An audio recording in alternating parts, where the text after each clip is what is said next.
A very warm welcome. Thanks for popping in on a Saturday. Right now, which jobs are most under threat? The jobs that are under threat are the jobs that are easily automated and mechanized. So if we look at bank tellers, for example, people that work on production lines, where there is not human interaction, where a problem is not being solved, those jobs are at severe risk of being made redundant. And Linda, do you think that many of us are blind to this reality? We're absolutely blind to it. We pretend that the banking retrenchments came out of nowhere, whilst we're all using banking apps. When last did you go into a banking service centre to deal with a specific agent?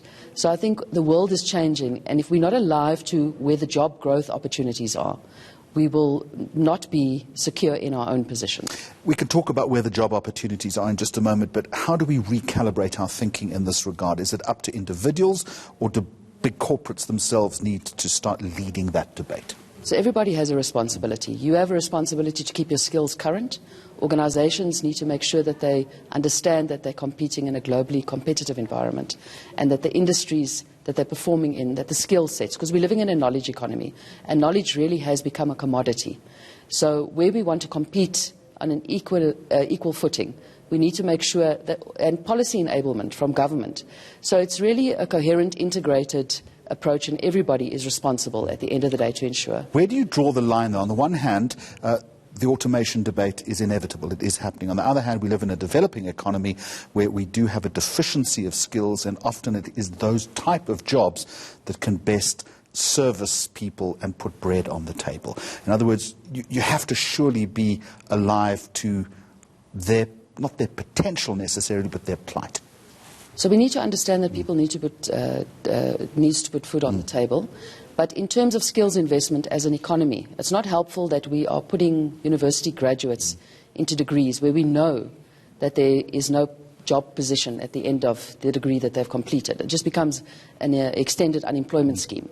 So the issue is we know where the job opportunities are in information technology, in food security, in energy transmission. And those are the jobs that we need to start investing and capacitating the human capacity and the students that we graduate. Which leads to the obvious question, what sort of jobs? So the jobs that we need to look at obviously is around energy security. So sustainable wind technology, water, hydro technology, solar technology, for example.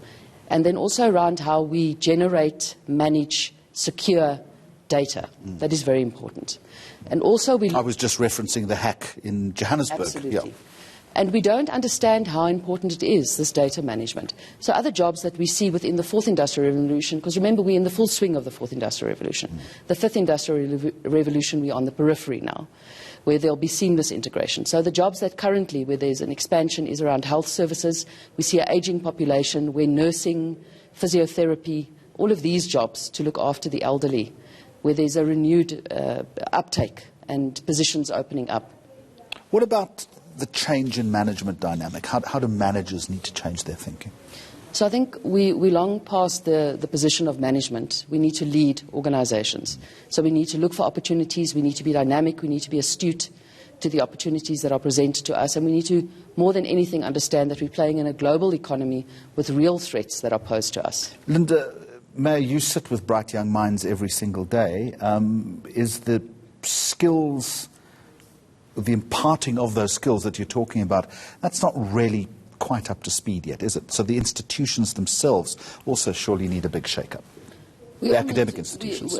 Absolutely. And we need to understand that a curriculum cannot change every 3 years. With Moore's law, information is multiplying every 18 months. So if we don't adapt the curriculum and have people that are ready for the economy and uptake into the economy, and not sitting with redundant knowledge, we're investing as taxpayers into knowledge that is redundant. You'll join us again because this is an important debate. Thank you very much for joining us from the Boston City Campus and Business College. Linda Meyer, thank you very much indeed.